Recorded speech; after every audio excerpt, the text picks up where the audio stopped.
हमें जीतनी ही होगी, चाहे आंधी आए या झूठी बात करने वाला गांधी आए।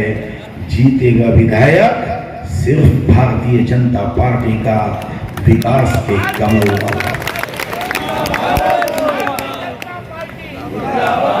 हमें गरीब जनता तक पहुंचना होगा, हमें उस जनता।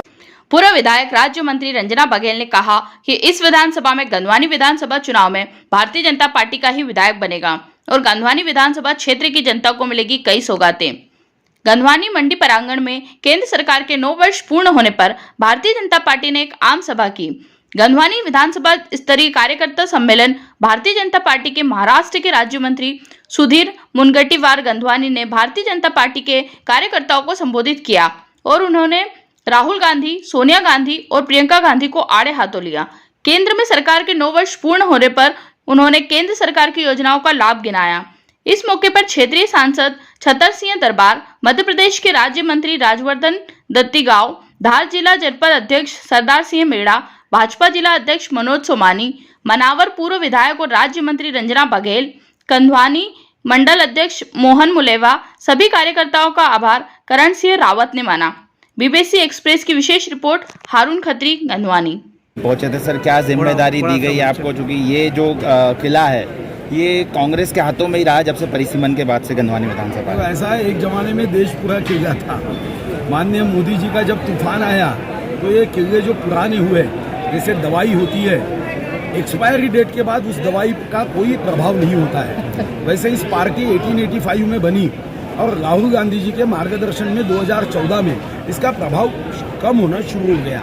आप जानते हो कि दोनों चुनावों में 14 और 19 में ये विरोधी पक्ष नेता का पद तक प्राप्त नहीं कर पाए, क्योंकि इसका कारण सीधा है। महात्मा गांधी जी ने 48 में ही बताया था कि अब कांग्रेस का लक्ष्य पूरा हो गया, कांग्रेस को विसर्जित कर दो।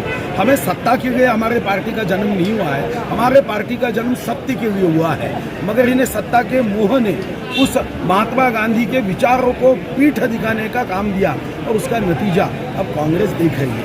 अब ये जो किला है वो भी यहाँ की जनता जब विकास के कार्यों को देखेगी, शिवराज चौहान जी ने जो गरीबों के सम्मान में कार्य किए हैं, जन्म के पहले से मृत्यु के बाद तक जो योजनाएं मध्य प्रदेश ने बनाई, या हमारे विश्व गौरव, देश गौरव, युग पुरुष, गरीबों के मसीहा नरेंद्र मोदी जी आज विश्व में इस देश का डंका, इस देश का गौरव बढ़ाने का काम कर रहे हैं। तो ऐसे समय मुझे लगता है, पिछले चुनाव में हमको 17 करोड़ वोट थे, 2019 में 23 करोड़ थे।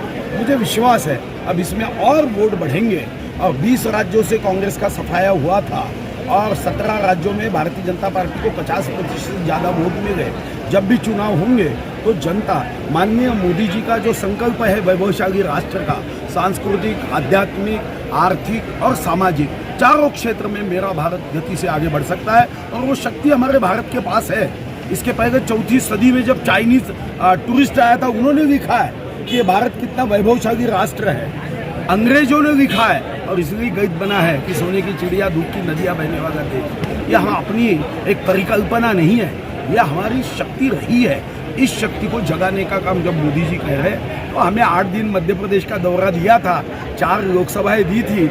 मध्य प्रदेश की इस पवित्र और शूर भूमि को दर्शन करते हुए मुझे भी बहुत खुशी हुई। यहाँ से भी मैं ऊर्जा लेके जा रहा हूँ और मेरा विश्वास है कि जिस गति से शिवराज चौहान जी काम कर रहे हैं, ये मध्य प्रदेश इस देश का एक मुख्य प्रदेश है। सर, आप लोक सांस्कृतिक विभाग से सर मंत्री हैं महाराष्ट्र से। सर, केदारनाथ में जो है अभी सोने को जो है वो पीतल में बता दिया गया है, चूँकि महाराष्ट्र के एक व्यापारी ने है वहाँ पर वो सोने की शीट चढ़ाने के लिए जो दान दिया था। सर, इस पर राजनीति गर्मा रही है, आप क्या कुछ कहेंगे? एक बात